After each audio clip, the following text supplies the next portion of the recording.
And you can not only share the data, but you can also share your tagging or your classification system and so on.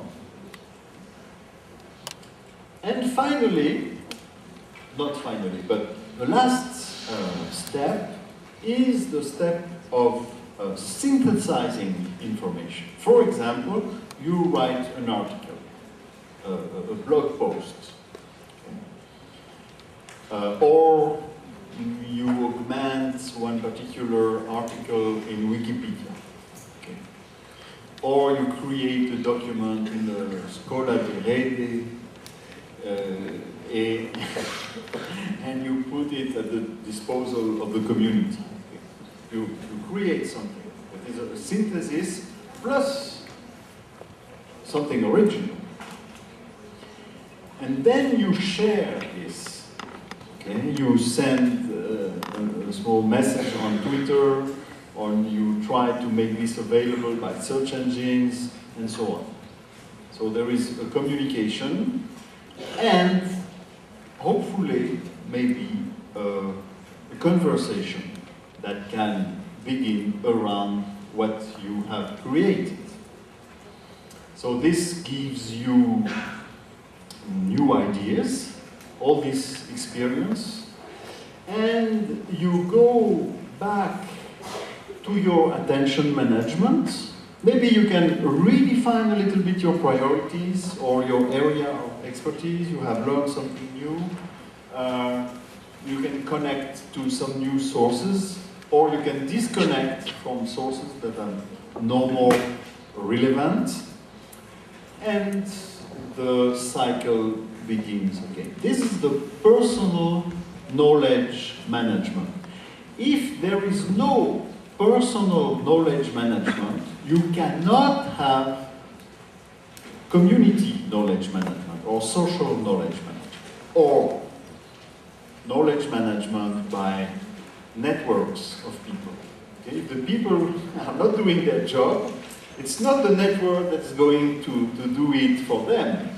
This is very important to understand. When I speak about collective intelligence, it's not to remove our personal responsibility, it's just the opposite. Okay? Because now you are not only responsible for yourself, you are also responsible for the community.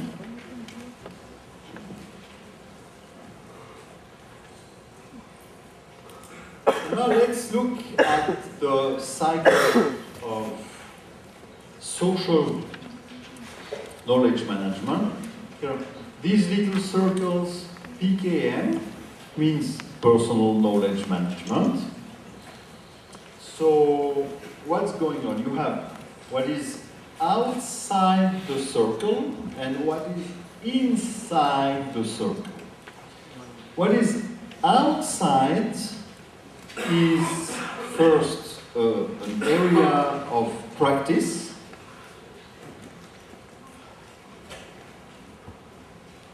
For example, we are all, I don't know, teachers, or we are all journalists, or we are all librarians, I don't know. A particular area of practice. And from this real personal practice, we have a kind of intuitive knowledge, something that we know from our habits, that in our reflexes we have embedded this knowledge, but it is still implicit. We don't have put it into formal categories. Okay? So one of the works of the personal knowledge management is to transform the implicit knowledge into explicit knowledge. Why? Because the knowledge that stays implicit is very efficient for you, or very efficient in a particular local environment, but it cannot be decontextualized. Cannot be easily shared. Okay? So we want to transform implicit knowledge into explicit knowledge, and this is done through a conversation. Because we speak about our practice, and as we are speaking, we try to communicate with others, so we are obliged to use words, to use concepts, and to reach agreements about the meaning of these words and so on. And progressively, we create common metadata. Okay. A metadata system is a classification system. It's a way to organize concepts, a way to classify things. Okay. You can think about a library, for example. All the books are the data, and the catalog and the index card are the metadata. The data about the data. You cannot navigate into a huge quantity of data if you have no well-organized metadata system. But we know how to do it with real books in paper and so on. But in the new digital environment, it's much more complicated because this community that has the same practice can come from different countries, for example, or maybe in their companies or in their institution they are using different metadata systems and so on. So the notion of accumulating a common memory is let's say, is more a problem than a solution, because accumulating a common memory means if it's really a memory and not a chaos of data, it should be organized by a metadata system. If it's not the case, it's not really a memory. And the people also are trying to assess the data. Not only they say it is about this topic or this subject, they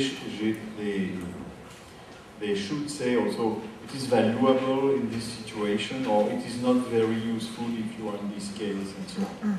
So all the people are accumulating data, and at the same time they are organizing this data with metadata and with evaluation. This is the work of social knowledge management. And you see that it is the result of the work of the people. So you have three main transformations or three main movements. First, a centripetal movement from implicit knowledge to explicit knowledge, data and metadata well organized, assessed, and so on.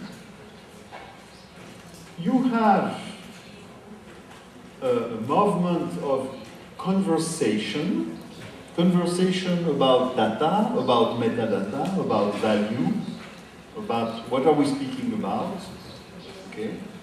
So between this implicit, because if you are not able to take this common knowledge and to apply it in your personal practice, it will be of no use. Okay? So there is this, again, this ternary dialectic from explicit to implicit, from implicit to explicit, and creative conversation between the people. So